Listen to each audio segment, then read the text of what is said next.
सो hello guys, civil studio में आपका स्वागत है। राइट। तो बेसिकली आज जो हम डिस्कस करेंगे कुछ टेस्ट बोल सकते हैं या कुछ रोलर्स के बारे में। राइट। आपको पता होगा कि हमारे रोलर्स क्या होते हैं। Right guys. तो फर्स्ट हमारा होता है वाइब्रेटर रोलर। Vibrator roller. ठीक है। अब देखिए वाइब्रेटर रोलर्स क्या होता है, इसका यूजेस कहाँ पे होता है, क्या चीज़ हमारी होती है। पहली बात, जो हमारा वाइब्रेटर रोलर्स होता है इसका यूज जनरली किया जाता है आपको कहाँ पे, कोड्स ग्रेन सॉइल के लिए। यानी सिंपल सी बात है, कोर्स ग्रेन सॉइल के लिए जहां भी यूज़ किया जाएगा, इसका यूज़ किया जाएगा वाइब्रेटर रोलर के लिए। ठीक है। या आप इसे बोल सकते हैं क्या, आप इसे बोल सकते हैं क्या, कोहेजन कोहेजन लेस सॉइल या कोट सॉइल इसे बोल सकते हैं। क्लियर है। तो कोहेजन लेस सॉइल या कोट सॉइल के लिए हम किसका यूज़ करेंगे, वाइब्रेटर रोलर के लिए यूज़ करेंगे। एंड सेकेंड वे, इसी में आपका एक पूछा जाता है सी फुट रोलर। सी foot roller. Sea food roller का यूज़ कहाँ से किया जाएगा, जब भी कोहेजनलेस सॉइल के लिए इसका यूज़ किया जाएगा तो इसका यूज़ का आपको किया जाता है कोहेजिव सॉइल के लिए। कोहेजिव सॉइल के लिए किसका यूज़ किया जाता है, आपका सी फूड रोलर का यूज़ किया जाएगा। अब मैं देखो ये एग्जाम भी आपकी जे के एग्जाम पॉइंट ऑफ से काफ़ी इंपॉर्टेंस है। ठीक है। ये आपकी mostly I think her exam से पूछा जा चुका है। अब कोहेजिव सॉइल मैंने कहा तो एग्जाम पॉइंट ऑफ से तो ये आपको पूछा, या क्वेश्चन को इस तरीके से घुमा के दे सकता है, या क्वेश्चन को इस तरीके से घुमा के दिया जा सकता है कि प्लास्टिक सॉइल भी है। प्लास्टिक सॉइल के लिए किसका यूज, किस रोलर का यूज किया जाता है, तो किसका यूज किया जाता है, सी फूड रोलर का यूज किया जाता है। या आपको ही पता होगी कि कोएसिव क्या होता है। ऑब्वियसली बात है, जो हमारी सॉइल होती है, जो हमारी क्ले होती है, जो मिट्टी होती है, क्या होती है, प्लास्टिटी होती है। कोएसिव समझ रहे हो ना, चिपक, जो हमारी कहते हैं स्टिचिंग, जो चिपकने वाली जो होती है। तो क्ले में क्या हो जाएगा, कोएसिव सॉइल का यूज किया जाएगा। और जितने भी हमारे कोर्स गेन जो हमारे सॉइल्स होती है उनमें किसका यूज किया जाएगा, कोहेजन लेस सॉइल जो होता है वहाँ पे वाइब्रेटर रोलर का यूज किया जाएगा। ठीक है। इतनी चीज़ आपको क्लियर है। ठीक है। अब जो नेक्स्ट इंपॉर्टेंट है, जो आपके एग्जाम पॉइंट व्यू से इंपॉर्टेंट है, ये आपका इंपॉर्टेंट है प्रॉक्टर टेस्ट।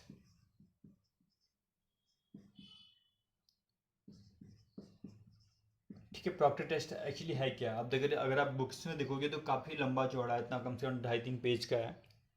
ठीक है। बट यहाँ पे क्या जो चीज़ हमें समझने लायक है वो मैं आपको बताता हूँ। सिंपल सी बात है, प्रॉक्टर ने किया क्या, प्रॉक्टर ने किया क्या, सबसे पहले उसने एक रिलेशन बताया।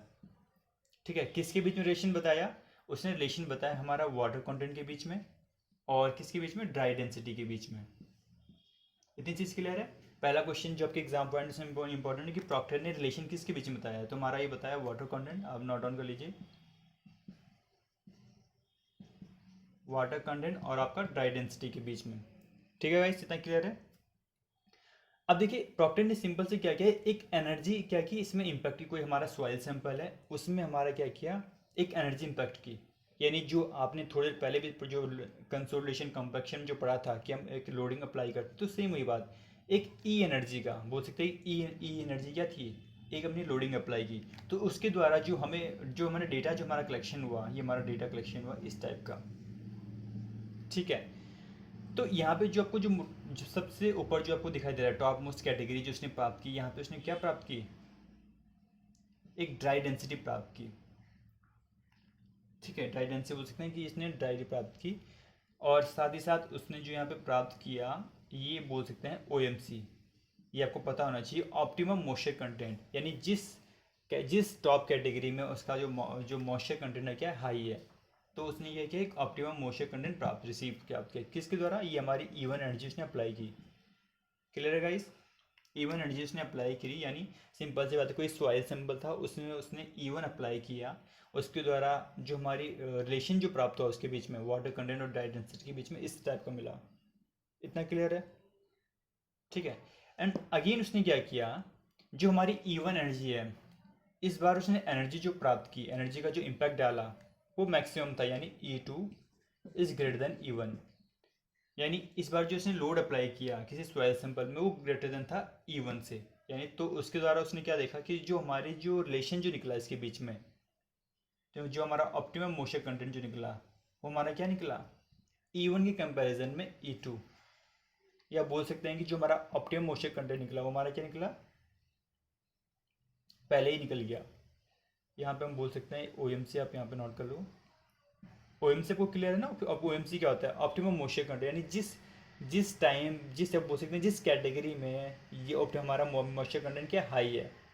ठीक है, तो ओ एम सी अगर आप देखोगे और ओ एम सी वन, जैसे वन से नोट कर लो, तो अगर आप ई टू एनर्जी इम्पैक्ट कर रहे हो तो हमारा जो ओ एम सी है वो क्या है, इससे पहले ही हमारा क्लियर हो चुका है, यानी इससे पहले ही हमारा क्या प्राप्त हो जाएगा, ओ एम सी। इसे गामा डी आप मेंशन कर लो और यहाँ पे क्या करो, इसे बोलो गामा डी मैक्सिमम, और इसे नोट कर लो gamma D maximum two. Clear है। तो अगर आप यहाँ पे ध्यान से देखोगे तो हमारा ओ एम सी यानी इवन एनर्जी का जो ओ एम सी है इस पॉइंट में है, और जब हमने ई टू एनर्जी अप्लाई की तो इसका जो ऑप्टिमम मॉइस्चर कंटेंट है वो कहाँ पे मिल गया, इससे पहले ही हमारा प्राप्त हो चुका है। इतनी क्लियर है। तो पहली बात जो आपके एग्जाम पॉइंट व्यू से इम्पॉर्टेंट है, जो आपके पूछा जाएगा, ठीक है, जो आपके एग्जाम पॉइंट व्यू से पूछा जाता है कि बताइए if increase the compaction energy, यदि हम, ठीक है मैं आपको बल्कि नोट डाउन भी करा लेता हूँ यहाँ पे, जो आपके मोस्ट एग्जाम से, ठीक है इतना आपको क्लियर, जो सिंपल से उसने रिलेशन बताया आपका गामा डी और वाटर कंटेंट के बीच में, उसने इवन एनर्जी अप्लाई की है तो उसके द्वारा उसे ये डेटा प्राप्त हुआ। उसके बाद जब उसने एनर्जी को इम्पैक्ट किया यानी इंक्रीज, उसने क्या किया, ई टू एनर्जी उसने इम्पैक्ट की है तो उसके द्वारा उसका डेटा ये प्राप्त हुआ। उसके द्वारा जो रिजल्ट उसने देखा, अब जो एग्जाम पॉइंट से इंपॉर्टेंट है तो ये इंपॉर्टेंट है, if increase the compaction energy, यदि हम क्या करें, कंपैक्शन एनर्जी को इंक्रीज करें, तो बताइए ओएमसी में क्या इम्पैक्ट करेगा, ओएमसी हमारी इंक्रीज होगी या डिक्रीज होगी, या ड्राई डेंसिटी इंक्रीज होगी या डिक्रीज होगी। ठीक है, ये आपका पहला क्वेश्चन है जो आपके ईएस में पूछा जाता है। तो इसका सबसे पहला पॉइंट हमारा क्या होता है, यदि हम कंपैक्शन एनर्जी को क्या करें, इंक्रीज करें, तो आपको ओएमसी आपको दिखाई दे रहा होगा, ओएमसी ऑप्शन मोटर कंडीशन यहाँ पे क्या है, डिक्रीज हो, पहले में यहाँ पे प्रोवाइड हो रही थी लेकिन अब कंडीशन क्या है, यहाँ पे प्रोवाइड हो रही है। तो ओएमसी हमारी क्या है, ऑप्टिमम मॉइस्चर कंटेंट क्या हो जाएगा हमारा, डिक्रीज होगा। ठीक है गाइस, इतनी चीज़ आपको क्लियर है। सेकंड वे, ड्राई डेंसिटी में क्या इंपैक्ट पड़ेगा। अब आपको ड्राई डेंसिटी यहाँ पे दिखाई दे रही थी, पहले इस लेवल पे हमारी ड्राई डेंसिटी में पता चल पा रही थी, लेकिन जैसे हमने ई टू एनर्जी का कोई इम्पैक्ट डाला तो हमारी ड्राई डेंसिटी कहाँ प्रोवाइड हो रही थी, इस लेवल पे प्रोवाइड हो रही है। तो हमारी जो ड्राई डेंसिटी होगी, ड्राई डेंसिटी में क्या होगा, इंक्रीज हमारा क्लियर पता चल जाएगा। इतनी चीज़ क्लियर है। तो ये आपका पूछा जा चुका है क्वेश्चन, आई थिंक 2-3 साल पहले है, ये तो क्वेश्चन हर बार रिपीट होता है आपके। तो यदि कंपैक्शन एनर्जी को हम इंक्रीज करें तो ओ जल्दी हमारा प्राप्त हो जाएगा और ड्राई डेंसिटी हमारा क्या हो जाएगा, इंक्रीज हो जाएगा। क्लियर है। अब दूसरा क्वेश्चन जो आपके एसएससी में पूछा जा चुका है, पहली बात तो ये क्वेश्चन यही पूछा जाएगा कि कंपैक्शन टेस्ट जो हमारा कंपैक्शन टेस्ट है, क्योंकि कर क्या रहे हैं इसमें, कंपैक्शन जो कहते हैं, compaction test is major for, compaction जो टेस्ट हमारा होता है किस लिए हमारा यूज किया जाता है, कंपैक्शन जो हमारा टेस्ट किया जाता है किस लिए हमारा यूज किया जाता है, तो हमारा ये यूज किया जाता है क्या, ड्राई डेंसिटी के लिए। हालांकि ये बेसिकली क्या हमारा प्रॉक्टर टेस्ट है, तो प्रॉक्टर टेस्ट में हमारा क्या है, कंपैक्शन एनर्जी का हमारा यूज किया जाएगा। ठीक है, तो इतनी चीज़ आपको क्लियर है।